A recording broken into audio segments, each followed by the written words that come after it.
I am now happy to announce that there will be no income tax payable up to income of 12 lakh rupees.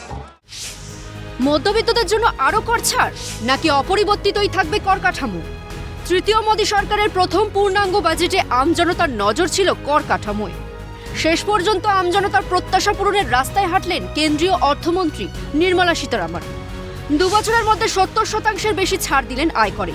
এক ধাক্কায় 12 লক্ষ টাকা পর্যন্ত আয়কর ছাড়ের ঘোষণা করা হয়। এর ফলে বার্ষিক 75,000 টাকা পর্যন্ত বাঁচানো সম্ভব। কেন্দ্রীয় অর্থমন্ত্রীর কথায় মোদী সরকার প্রথম থেকেই মধ্যবিত্তদের সুবিধায় নজর দিয়েছে। Personal income tax reforms with special focus on middle class. Democracy, demography, and demand are the key support pillars in our journey towards Vikasit Bharat. The middle class provides strength for India's growth. This government, under the leadership of Prime Minister Modi, has always believed in the admirable energy and ability of the middle class in nation building. I am now happy to announce that there will be no income tax payable up to income of 12 lakh rupees. এই ছাড়ের নতুন কাঠামো হলো 0 থেকে 4 লক্ষ টাকা আয় কোনো কর দিতে হবে না। 4 থেকে 8 লক্ষ টাকায় 5%, 8 থেকে 12 লক্ষ টাকায় 10%, 12 থেকে 16 লক্ষ টাকায় 15% কর দিতে হবে।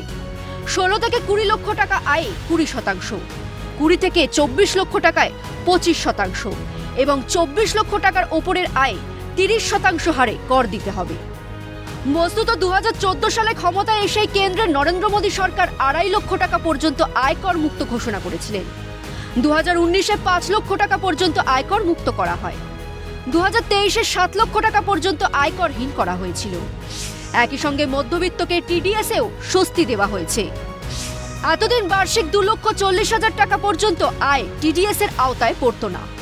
এবার বার্ষিক 6 লক্ষ টাকা পর্যন্ত আয় টিডিএস দিতে হবে না। পাশাপাশি প্রবীণদের জন্য সুখবর শুনিয়েছেন কেন্দ্রীয় অর্থমন্ত্রী। এতদিন প্রবীণদের 50,000 টাকা পর্যন্ত টিডিএস ছাড় ছিল। এক ধাক্কায় সেই ছাড় দ্বিগুণ করা হলো। প্রবীণ নাগরিকদের জন্য 1 লক্ষ টাকা পর্যন্ত আয়ে টিডিএস ছাড় দেওয়া হলো।